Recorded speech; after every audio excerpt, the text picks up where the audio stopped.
అరెస్టులే సంక్షేమం సంక్షేమమే అంటున్నారు ఆంధ్రప్రదేశ్ సీఎం చంద్రబాబు. చట్టం తన పని తాను చేసుకుపోతుంటే చంద్రబాబు అభివృద్ధిపై ఫోకస్ చేస్తున్నారని అంటున్నారు తెలుగు తమ్ముళ్లు. సూపర్ 6 పథకాలన్నింటినీ కూడా అమలు చేస్తామంటూ అంటున్నారు.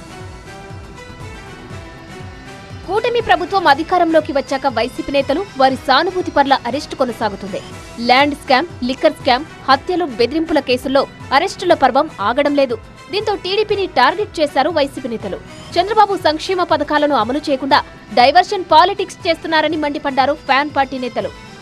జగన్మోహన్ రెడ్డి గారిని 16 మాసాలు జైల్లో పెడితే పార్టీ నలిగిపోయిందా? పార్టీ దెబ్బతినిపోయిందా? దానికి తగ్గట్టుగానే మళ్ళీ యాక్షన్స్ రియాక్షన్స్. ఒక యాక్షన్ ఉంటే దానికి రియాక్షన్ ఉంటుంది. చంద్రబాబు నాయుడు గారు 53 రోజులు పెడితే అది పార్టీ పోయిందా? సో చాలా చూస్తున్నాం. ఆంధ్ర రాష్ట్రంలో కక్షలు కార్పణ్యాలకి చంద్రబాబు నాయుడు గారు ఆద్యం మూశారు.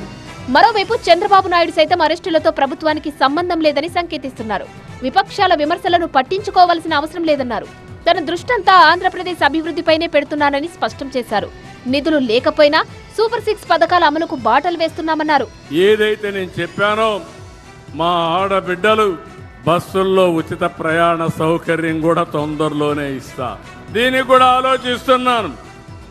అవసరమైతే ఆగస్టు 15న స్వాతంత్ర దినోత్సవాన తప్పకుండా మా ఆడబిడ్డలు అప్పటి నుంచి ఉచిత ప్రయాణ సౌకర్యం ఏర్పాటు చేసే బాధ్యత ఈ ప్రభుత్వానిది.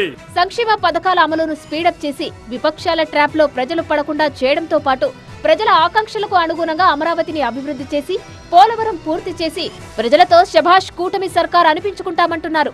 వచ్చే ఎన్నికల్లో అధికారంలోకి రావడమే తమ లక్ష్యమంటున్నారు అధికార పార్టీ నేతలు.